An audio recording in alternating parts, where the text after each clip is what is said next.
This is an exhibit on how the flint or the felsite is actually broken and chipped. They use a round rock to break pieces off, and then they do finer chipping of the rock specimen. And you can see we're using an antler or a bone, and then you can actually see as we go through, it gets more and more like a projectile point or an arrowhead. And these are really time consuming to make, and I've watched people do it. You have to sort of be a skilled craftsman to do this, and it depends on attributes of the rock, attributes of the bone, and attributes of the person that's making the actual projectile point, and a certain amount of luck, I'm sure. But you see the process that goes from a raw piece of rock through the different steps using antler, and then actually getting to the projectile point. I think this particular spot here is my favorite exhibit in this whole display on the last 12,000 years in Maine. And this shows, in the background, it shows all the different plants that were used by Native Americans. They were native plants. They lived here. They didn't have the luxury of people bringing plants in and planting them and harvesting them, and then we could pick them up at a farmer's market or pick them up at Hannaford or Shaw's. But we actually see evidence of the different types of plants that were used, and you may recognize some of them. There's cattails in there, there's wild grapes, there's cranberries, a whole different variety of things. There's arrowroot, raspberries, there's a variety of things that look like peas. And when we look at this display, you might think like, well, how did they know that? Well, in a lot of the places where you have Native American sites that were habitation areas, they would bring the plants, and the plants had pollen, and the pollen would get distributed in the site, and we can look at the pollen that's in the sediment and sort of determine what kind of plants were available in a particular area, and consequently, that's the distribution of plants that we have. And cattails in the center. Cattails can be used for a variety of things. We use the pollen for flour, use the stalks. The root parts are edible like a potato and provide a starch, and you also can pound it into a flour. So you can see the different aspects of it, the stalk, the pollen, and the flower aspects down at the bottom that come from the roots. And there you have a pretty good example of what Native Americans ate from the local vegetation. Oh, you can even see peas there too. I missed those. So the Native Americans and the early settlers ate plants. They also harvested animals from the sea, particularly in fish. And how do we know that? We know that from looking at bones in some of the dumps that we find. Normally, when you have a group of people that live in a particular area, they have some waste material. And if there's not too many people, they just kind of take it away and throw it in a pile. And we call that a dump. Where we find them archaeologically, we have a little bit more sophisticated name, and we call them a shell midden. And in Maine, it's fortunate that, we'll talk about this later, it's fortunate that the shells were in such abundance because it kept the normal acidity, which would cause the bones to decay. It keeps them preserved. And we also see a rock on the corner here, and that was used as a weight, maybe on a net or a fishing line. All the rest of the things here are bones that were collected from these shell middens, and you can see pretty much all the different parts. And in the background here, you can see cod, you can see flounder, you can see scallops, you can see lobster, you can see sculpin, and a variety of even sturgeon. And sturgeon is the fish that we get caviar from, though I don't know if it's harvested in Maine to get caviar. And I'm trying to keep my distance 6 feet.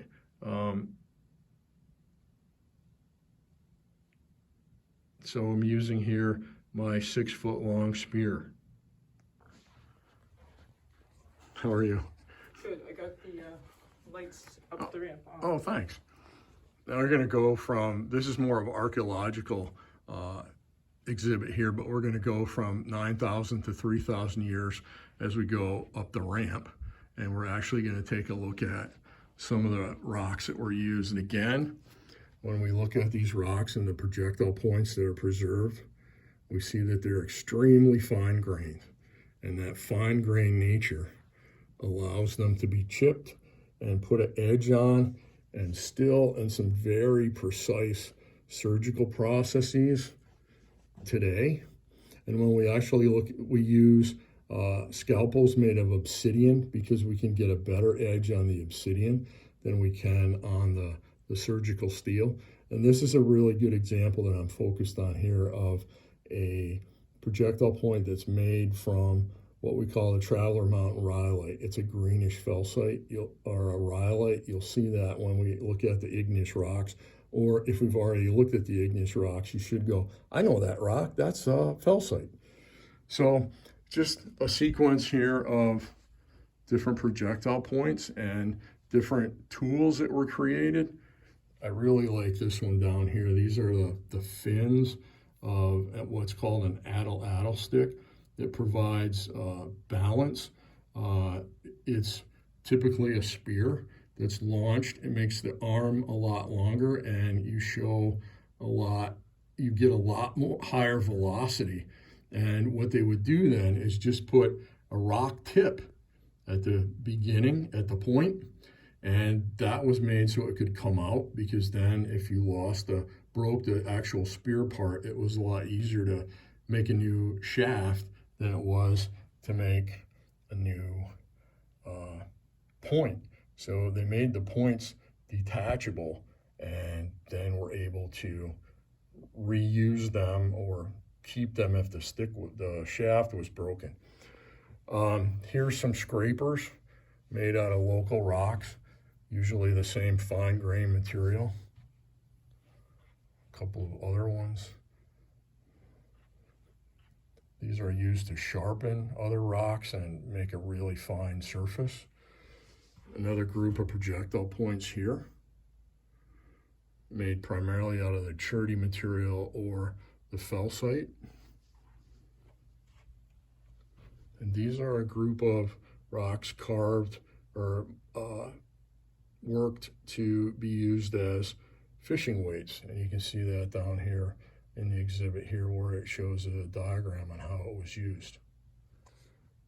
This group here shows some more projectile points and gets into some other types of material used. Like you can see here, some fish hooks and gouges and maybe sewing needles, or decorative implements that are made out of bone and slate.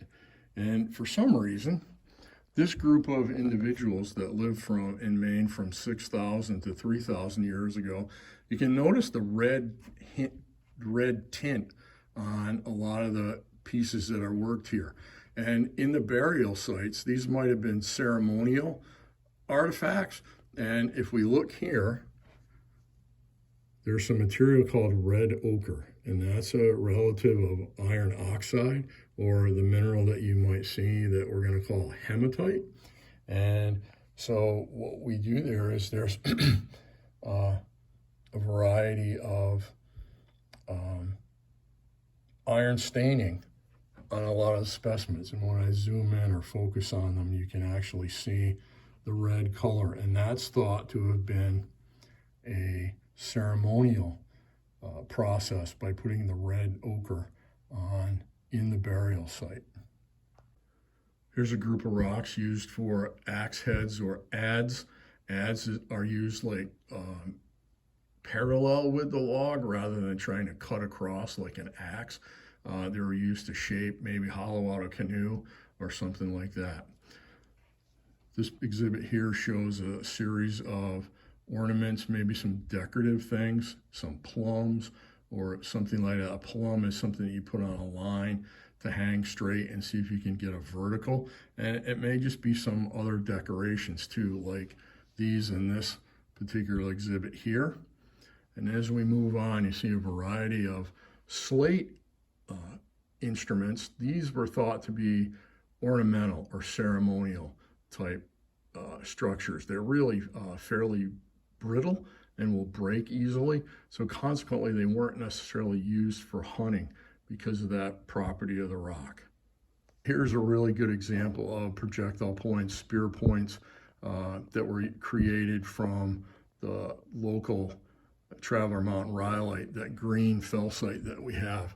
And I'll zoom in on those, and you can see when you look at these projectile points, you can see it's exactly like the felsite that we have in the rock bags. And in fact, some of it actually came from the Maine State Museum. They have a program where on the weekends they'll do flint knapping, how to make a arrowhead, and when they get done, they take the pieces and throw them out in the back into a rubble pile. And I've come down and pillaged their rubble pile and used some of that specimen, use some of those specimens in our labs.